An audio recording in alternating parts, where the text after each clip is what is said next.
आज की कहानी कातिल। गांव में कुछ मछुआरा मिलके नदी के पास बैठे हुए थे। रात को सुधा दादू प्रीतम मिलके गप्पे लड़ा रहे थे। सुधा दादू बैठ के तम्बाकू पी रहे थे। उनका मछुआरा पेशा के सिवाय भी और एक प्रतिभा है, वो है तांत्रिक विद्या। पर वो कभी भी इस तांत्रिक विद्या को पैसों के लिए इस्तेमाल नहीं किए हैं। मछुआरा बन के जितना पैसा आता है उसी से वो अपना जीवन यापन करते हैं। तभी सुधा दादू बोल उठा, अच्छा इस बार पूजा के लिए हर बार चंदा उठाने तो रंजन जाता है, पर इस बार तो वो बैठक पर ही नहीं आया है। प्रीतम बोला, रंजन कहाँ गया, कब आएगा? तभी सुधा दादू बोला, वही तो हर बार चंदा उठाने जाता है, इस बार जब नहीं आया तब प्रीतम तुम ही ये जिम्मेदारी ले लो। ये सब बात करते करते रंजन आ गया। थकान भरी आवाज में बोला, नदी के किनारे सत्या मिला है पर कमल नहीं मिला। सत्या कैसे पागलों की तरह कर रहा है, सब वहीं पर गए हैं, आप लोग भी चलिए। ये बोल के सब मिलके नदी के पास चले गए। वहाँ पर सत्या पागलों की तरह सर पे मार रहा है और एक ही बात बार बार बोले जा रहा था, कमल को मार डाला, बस खून ही खून, मार डाला कमल को, हर जगह खून ही खून।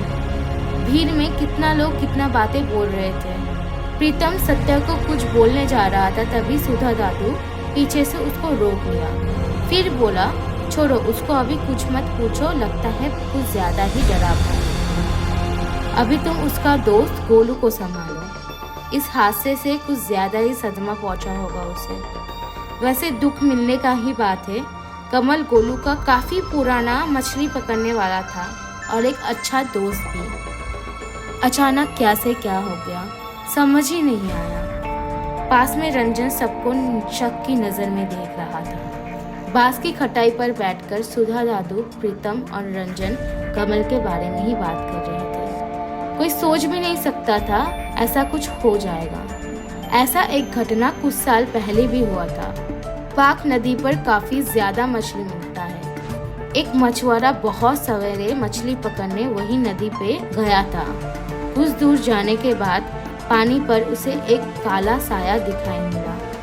उसको देखकर वो कुछ ज्यादा ही डर गया। जैसे ही वो मछली पकड़ने गया, पानी से कुछ खींच के रस्सी के साथ उसको भी पानी के अंदर ले गया। कुछ दिन बाद पता चला तो पानी पर मगरमच्छ ने उस आदमी को मार डाला था। उसके बाद से कोई भी उस नदी पर नहीं जाता था। प्रीतम बोला, मुझे न कैसे सत्य के बातों पे यकीन नहीं हो रहा है। उसके ताल से ताल मिला के रंजन ने बोला, हाँ मुझे भी ऐसा लगता है। अगर कमल को मगरमच्छ ने मारा होगा तो कमल को ले गया और सत्या को छोड़ दिया। दाल में कुछ काला लगता है, सत्या झूठ बोल रहा है। फिर सुधा दादू सबको चुप करा के बोले, ऐसा भी तो हो सकता है कमल जाल फेंका, मगरमच्छ ने उस जाल को खींचा और कमल गिर गया और उसे मार डाला। प्रीतम रंजन की तरफ देख के बोला, क्या हुआ, इतना दुखी हालत में क्यों बैठे हो, सोच कर रहे हो तुम? तभी रंजन बोला, मुझे ही तो सोचना पड़ेगा, तुम लोगों को क्या चिंता है? सुधा दादू पूछा, क्यों, अब क्या हुआ? रंजन ने बोला, ऐसे पूछ रहे हो जैसे तुम लोगों को कुछ पता ही नहीं है। तुम दोनों में से किसी का भी संसार नहीं है, पर मेरा है। मेरा पत्नी मुझे हर समय अनाप शनाप बोलता रहता है। अब इतना सा पैसा में मैं कैसे घर चलाऊं? आप लोगों का तो घर चल जाता होगा, क्योंकि आप लोगों का कोई परिवार जो नहीं है। आप लोग एक काम कीजिए, कल से मछली बेच के जितना पैसा आएगा उससे थोड़ा ज्यादा पैसा मेरे को दे देना और बाकी सब आप लोग रख लेना। ये बात सुन के प्रीतम बोल उठा, नाव खरीदने के समय तो ऐसा कोई बात नहीं हुआ था। तब यही फैसला हुआ था कि जो पैसा आएगा वो हम तीनों मिलके सामान करके ले लेंगे। सुधा दादू, तुमने जो बोला वो ठीक है, पर रंजन का भी तो सोचना पड़ेगा, उसका भी तो एक परिवार है।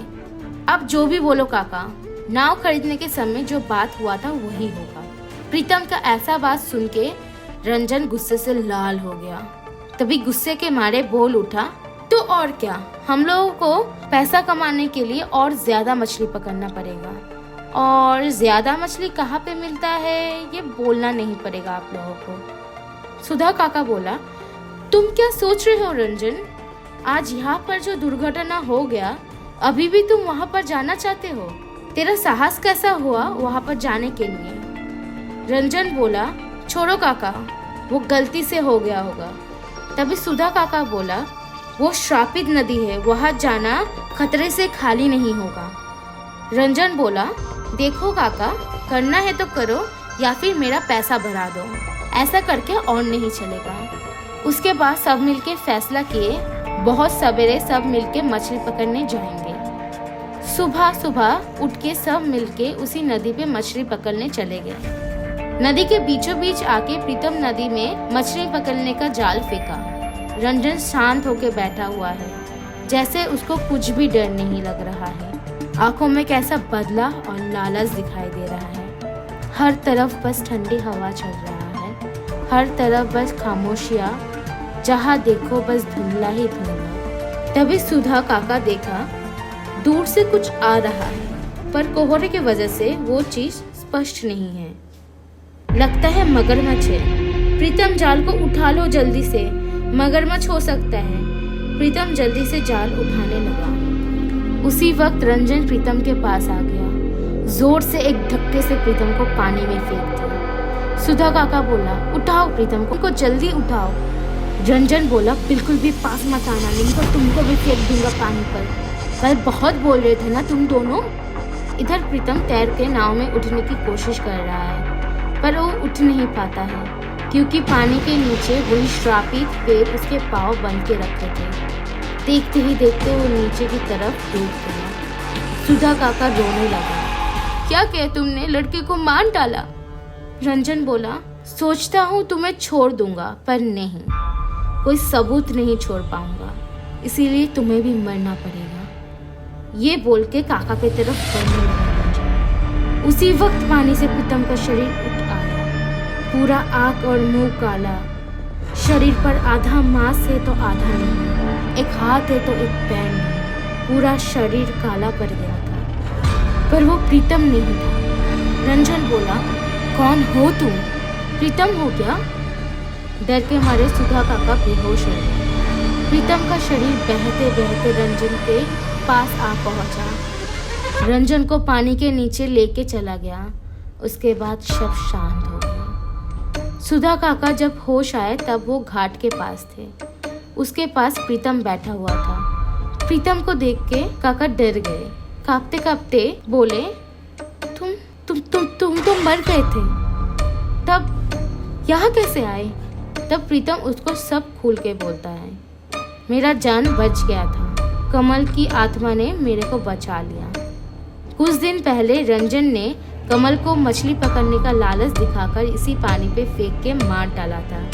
आज जब रंजन वही नदी पे गया, कमल की आत्मा ने मेरे घुस के अपना प्रतिशोध ले लिया। जैसा कमल को मारा था डुबा डुबा के, वैसे ही अब कभी भी कोई भी उस नदी पर नहीं जाएगा। इसीलिए बोलते हैं लालच बुरी बला है।